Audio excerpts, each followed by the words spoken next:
सकते हैं, तो कैसे आपको उल्लू बना सकते हैं, बेवकूफ़ बना सकते हैं।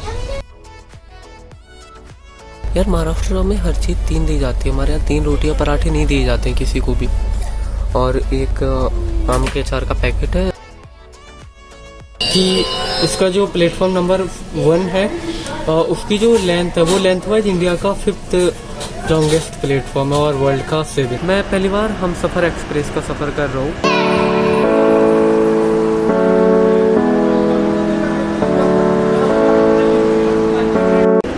हेलो गाइस, मैं हूँ बीके। स्वागत करता हूँ आपका एक और नए दिन, एक और नए सफ़र में। आज है अभी रात का 1:35 हो रहा है और आज है 28 नवंबर और ये मेरे पीछे है निजामुद्दीन हमसफ़र एक्सप्रेस और अभी मैं हूँ पुणे जंक्शन पे और मैं पहली बार हमसफ़र एक्सप्रेस का सफ़र कर रहा हूँ। हम सफ़र में सफ़र, हाँ, तो बस इसको देखा ही था और अंदर से जब मैं इसके कोच में गया तो भाई 3rd AC कुछ अलग ही है, नॉर्मल ट्रेन से तो कुछ अलग ही है। देखा तो अभी एक छोटा सा टूर देता हूँ उस ट्रेन का, अभी पूरी तरह से खाली पड़ी हुई है। जब ये ट्रेन पुणे जंक्शन पर आई तो मेरी जो सीट थी वो पहले कोच में पहली सीट थी और जब यहाँ से ये ट्रेन दिल्ली के लिए निकलेगी तो जो मेरी सीट है वो आखिरी कोच में आखिरी सीट बचेगी। मेरी जो सीट है वो है सीट नंबर 71, साइड लोअर है और साइड अपर है 72। तो ये कुछ सीट्स है इसकी और नॉर्मल ट्रेन के मुकाबले जो कोच है काफ़ी अलग है जो मैंने देखा अभी तक सुपरफास्ट ट्रेन्स के कंपैरिजन में। तो यहाँ पर हर सीट पे आपको एक रीडिंग लैंप मिल जाती है। ये मेरी सीट पे रीडिंग लैंप लगी हुई है, इसको आप थोड़ा सा एंगल भी एडजस्ट कर सकते हैं, लेकिन ये ख़राब थी। और हर सीट पे आपको एक चार्जिंग पॉइंट भी मिल जाएगा। एक बार इसका टॉयलेट और देख लेते हैं। ये आगे कोई कोच नहीं तो बंद पड़ा हुआ है। स्पेस तो बहुत कम है भाई। ओके, इसकी लाइट कहाँ से ऑन होती है? तो इसकी लाइट अभी ऑफ है, मुझे नहीं पता कहाँ से ऑन होती है। और ये एक एस्ट्रे लगी हुई है, इसमें पता नहीं क्या रखते हैं। ये फ्लैश है, टॉयलेट सीट भी काफ़ी साफ़ है और ये टैप लगा हुआ है और ये जेट स्प्रे। ये यहाँ पे जो बेबी के डायपर वगैरह चेंज करते हैं तो वो भी यहाँ पे एक दिया गया है। और ये छोटा सा सिंक है और इसमें एक इसकी गेट में एक स्प्रिंग मैकेनिज्म भी दिया गया है, तो अगर आप गेट खोलते हैं तो अपने आप बंद हो जाएगा। ये वाला टॉयलेट थोड़ा सा अलग है और यहाँ पे एक ये टॉवल हैंगर दिया गया है। ये एस्ट्रे तो है ही। टॉयलेट सीट काफ़ी ज़्यादा साफ है। मैं अभी बाजू वाले में गया यार, पूरा लोगों ने छी। और ये जेट स्प्रे और ये टॉयलेट करने वाला भी है। अच्छा यार, सैनिटाइजेशन ज़रूरी है। अभी मैंने ग्लव्स नहीं पहना है तो ग्लव्स भी पहन लेता हूँ। यह ट्रेन पुणे जंक्शन पर 1 घंटे पहले ही आ चुकी थी और अभी इस कोच में कोई भी AC वगैरह नहीं चल रहे हैं और फ़ैन एक भी नहीं है, किसी भी कोच में फ़ैन नहीं है। तो अंदर काफ़ी ज़्यादा गर्मी हो रही थी, मैंने मास्क भी लगाया तो मुंह पे पसीना आ रहा था, इसलिए मैं बाहर घूमने के लिए आ गया हूँ। और अभी इस ट्रेन को चलने में थोड़ा सा टाइम है, 2:20 पर ये ट्रेन यहाँ से छूटती है। 1 घंटे पहले स्टेशन पर आ गई थी और राइट टाइम यानी कि 2:20 पर ये ट्रेन यहाँ से दिल्ली के लिए रवाना हो गई है।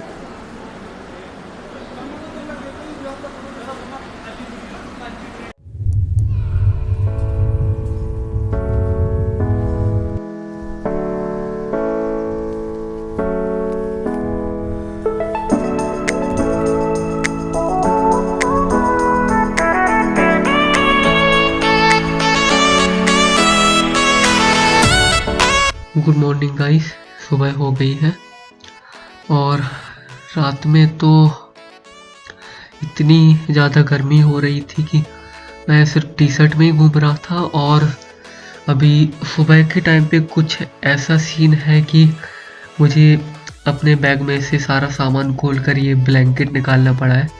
इतनी ज़्यादा यहाँ पे पता नहीं क्यों सर्दी लग रही है, या तो एसी चल रहा है इस वजह से, या फिर शायद ठंडक हो, बाहर का मौसम भी ठंडा हो। तो अभी बाहर जाके देखता हूँ। और इस ट्रेन में एक ये है कि जिस ट्रेन से मैं आया था वैसी नहीं है, काफ़ी स्मूथ चल रही है। और जो ट्रेन हिलती है ना बहुत ज़्यादा ऐसे ऐसे, तो वो ऐसा कुछ भी इसमें नहीं हो रहा है। नॉर्मल जो ट्रेन होती है उससे तो काफ़ी ज़्यादा स्मूथ चल रही है। तो देखते हैं अभी आगे का क्या सीन है। और अभी ये पुणे से पहला स्टेशन आ रहा है मनमाड़, इससे पहले एक भी स्टेशन नहीं आया था। तो देखते हैं मनमाड़ में कितनी देर रुकती है या कितना पहले पहुंचती है, और देखता हूँ कुछ अगर चाय वगैरह मिलती है तो।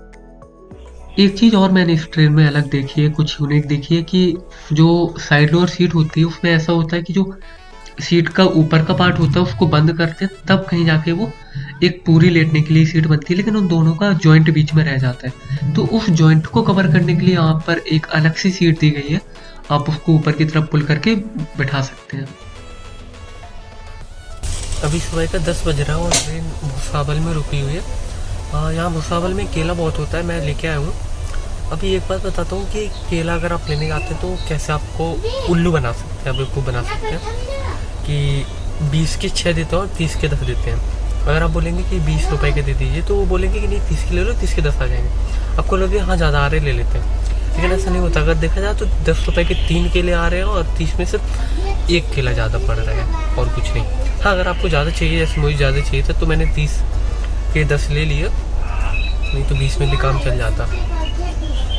अब ये है कि चल जाएगा ये आज पूरा दिन, कल तक भी। केला कहीं पे किलो के भाव में मिलता है तो कहीं पे दर्जन के भाव में मिलता है। तो अगर किलो के हिसाब से भी देखें तो 30 रुपए किलो, 25 रुपए किलो, या कभी कभी सस्ता होता है तो 20 रुपए किलो भी मिल जाता है। और अगर 30 रुपए किलो के हिसाब से देखें तो 30 रुपए में 1 किलो केले मिल जाते हैं, जिसमें 10 केले चढ़ते हैं, और ये भी 10 ही है 30 में। यहाँ भुसावल स्टेशन पर ट्रेन खड़ी हुई है और यहाँ पे कुछ भी चिप्स वगैरह नहीं मिल रहा था, सिर्फ केला केला मिला है। और फिर ये खाना मिल गया तो मैंने ये 100 रुपए की एक थाली ले ली है। इसमें राइस है, पराठा है, सब्जी रहेगी, दाल रहेगी, तो 100 रुपये में ठीक है। और ये IRCTC की तरफ से था, बाहर से कुछ नहीं है, तो सैनिटाइज तो इसको भी करना बनता ही है। खाते हैं अभी थोड़ी देर में और फिर बताते हैं कि कैसा टेस्ट था और क्या क्या मिला। कुछ ऐसा निकला है, इसमें कुछ पराठे हैं, बिल्कुल छोटे छोटे से 3। यार महाराष्ट्र में हर चीज़ 3 दी जाती है, हमारे यहाँ 3 रोटियाँ पराठे नहीं दिए जाते हैं किसी को भी।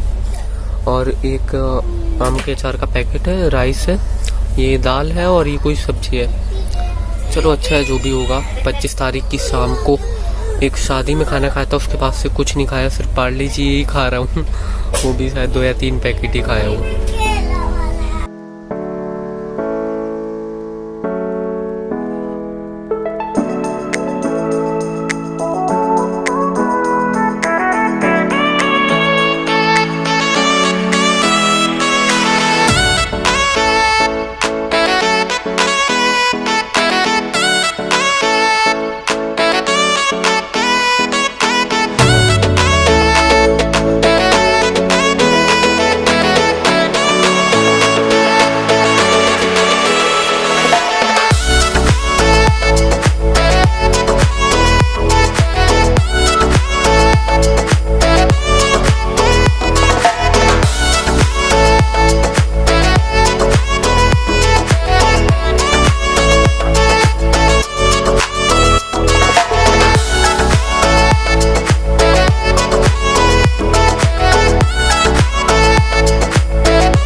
दाल तो बहुत ज़्यादा, मतलब दाल तो ऐसा है कि घुल गई है पूरी, और कोई तो एक सब्जी है बहुत तीखी है, मिर्ची बहुत ज़्यादा है, लेकिन टेस्ट अच्छा है। सब्जी में टेस्ट अच्छा है, यहाँ के लिए मिर्ची का ही टेस्ट है। दाल तो नॉर्मल सी न्यूट्रल सी है, बस घुल गई, उसमें नमक का और फिर कुछ ज़्यादा टेस्ट नहीं है। पराठा भी है वो थोड़ा ठीक है, तो पेट पूजा तो हो जाएगी। कुछ तो हुआ भी, ट्रेन में अचानक से ब्रेक लगा और बहुत देर तक हॉर्न भी बजाया। आई थिंक कोई जानवर वगैरह आ गया होगा ट्रैक पे तो भाग गया होगा। अभी तो ट्रेन चल रही है और मैं अभी खाना ही खा रहा हूँ। हाँ, इसमें ये मिठाई का पीस निकला, देखने से तो सोन पापड़ी का लग रहा है, इतना सा है, देखते हैं ठीक है। वैसे नॉर्मल थर्ड एसी कोच में एक फ़ैन होता है, मतलब मैंने देखा जितनी भी ट्रेन में जर्नी किया तो इसमें एक भी फ़ैन नहीं है। और हर कोच में कुछ सीसीटीवी कैमरास लगे हुए हैं, वॉशरूम इंडिकेटर दिए गए हैं कि अगर कोई वॉशरूम में है, वॉशरूम इंगेज्ड है तो उसमें इंडिकेटर रेड हो जाता है। और ये कुछ इस तरह की सीट्स हैं। अभी तो कुछ पूरा ही खाली डला हुआ है, कोई भी नहीं है। और जो लोग हैं अभी तो वो सो रहे हैं।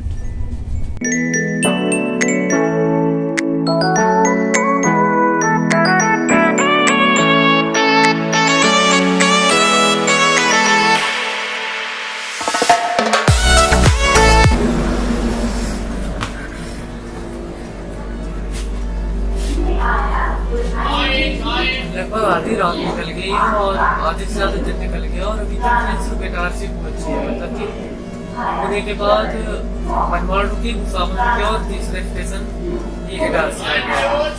ऐसा लग रहा है कि ट्रेन बहुत ज़्यादा स्लो चल रही है, लेकिन पता नहीं, समझ में नहीं आ रहा है। एक तो स्टेशन पे पहले आ जाती है तो बीच में कहीं पे भी आउटर पे रोक भी दे रहे हैं। देखते हैं अभी कितने टाइम और लगता है, कितना क्या पूरा 12 घंटा है अभी तक जाने के लिए। अगर आपकी ट्रेन भोपाल पहुंचने वाली है तो इस व्यू को मिस मत कीजिएगा। ये भोपाल स्टेशन से कुछ टाइम पहले का ही है और यहाँ पर ट्रेन पूरा यू टर्न लेती है और एक पहाड़ी पे चढ़ती है। यू टर्न लेते हुए एक पहाड़ी पे ऊपर चढ़ती है। तो मेरा तो जो कोच है वो लास्ट कोच है और लास्ट सीट है, तो यहाँ से मुझे पूरी ट्रेन दिखाई देगी कि किस तरह से पहाड़ी पर चढ़ रही है। और एक तरफ को ट्रेन थोड़ी सी टिल्ट भी हो जाती है, क्योंकि जब ट्रेन मुड़ती है तो थोड़ी सी टिल्ट हो जाती है। तो जो व्यू दिख रहा था ना इस जगह से, इतना शानदार था यार। अगर आप कभी जाएं तो इस चीज़ को ज़रूर देखिएगा।